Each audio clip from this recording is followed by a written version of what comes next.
Salut tout le monde! Donc, voici ma BMW 323i, importée du Japon, bien entendu.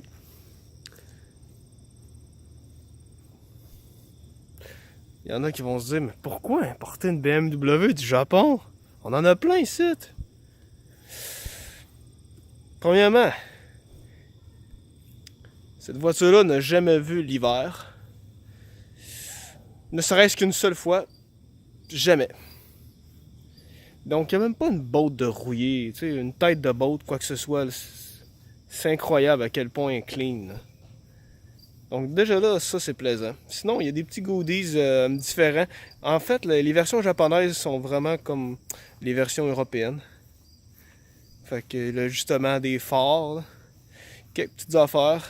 Mais en gros, c'est sensiblement le même char. Donc, une 323i, c'est un 2.5, les mêmes qu'on avait ici.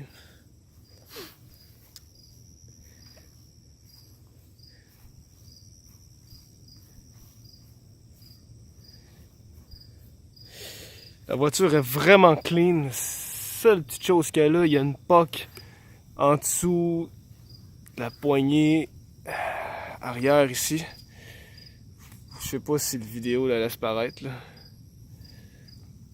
C'est vraiment... c'est pas une grosse poque là, on s'entend là. Je pense qu'on la voit. Donc c'est la seule chose. Les roues sont vraiment cool, c'est des Varstoen. Ah, excusez-moi, c'est pas Varstoen, c'est AC Schneider. C'est juste plate parce qu'elles sont graffinées un peu là. Mais disons que c'est les roues idéales pour aller avec une E46. Surtout qu'ils sont silver. Avec un char silver, ça fait vraiment nice. Donc les pneus dessus sont flambant neufs. C'est du Pirelli, pas de la cochonnerie chinoise. Donc ils ont environ 250 km présentement de fait avec. Ouais, les side markers, ça c'est original au Japon, c'est obligatoire. Ouh! Ok. Donc c'est ça. Tout est ça à coche.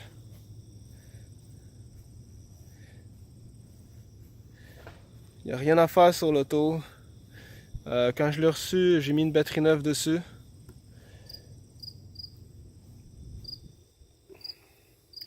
J'ai changé le gasket de couvert de valve parce que bon, c'est pas tant le kilométrage, mais plutôt les années qui ont fait que séché un peu, donc ça coulait un peu par là. 80 000 km en passant. Original. Toit ouvrant. En frais de stone chip, il y en a vraiment pas beaucoup là. Le devant est vraiment clean, mais tu sais, un char qui roule pas l'hiver, c'est là que ça se magane l'hiver. La roche dans le chemin pis tout là. Ouais, des projecteurs avec des HID.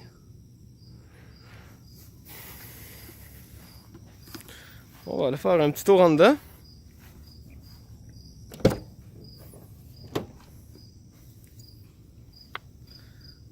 Ça ressemble à ça.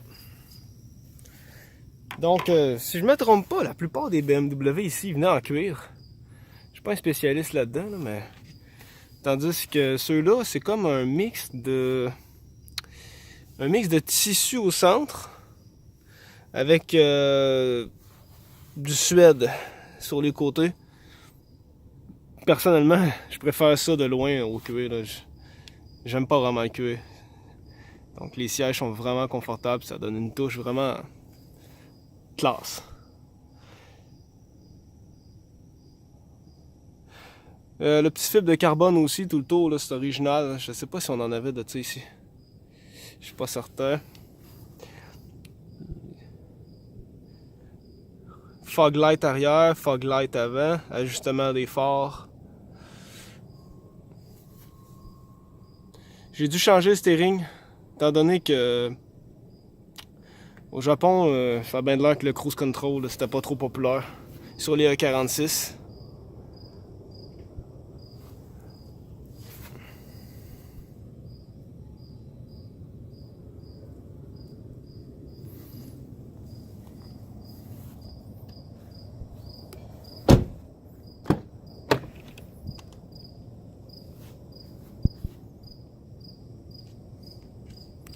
Donc, ce qu'on peut penser être de l'usure, là, tu fais juste passer ta main sur le tissu, puis ça disparaît. Là. Donc, il n'y a aucune usure. On dirait qu'il n'y a personne qui s'est jamais assis dans ce char-là en arrière.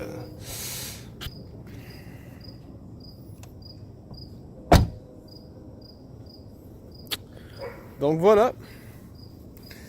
Peut-être qu'on peut jeter un petit coup d'œil aussi au moteur, tant qu'à y être. Bon, excusez-moi.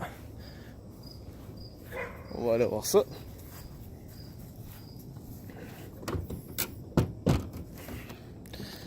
Avec juste une main.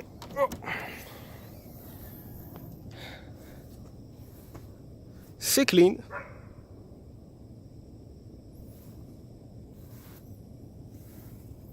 Ça, c'est pas de la rouille, là. C'est comme une espèce de colle là, qui... Je sais pas trop, là. Qui coule, mais il n'y a aucune rouille. Oubliez la rouille sur ce véhicule-là.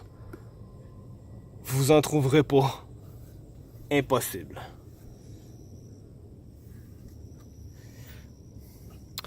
J'ai changé ça aussi.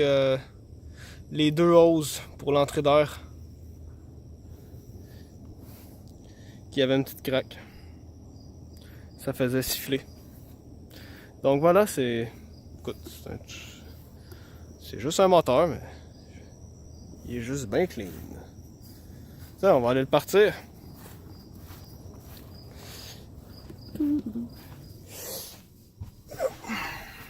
Ça sera pas long. Et voilà. Démarre comme un champion. Ouais. 80 000 km.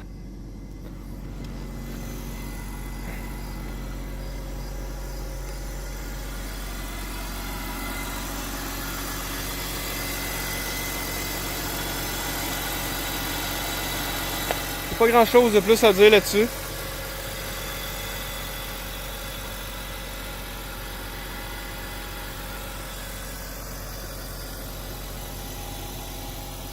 Si vous avez des questions, écrivez-moi.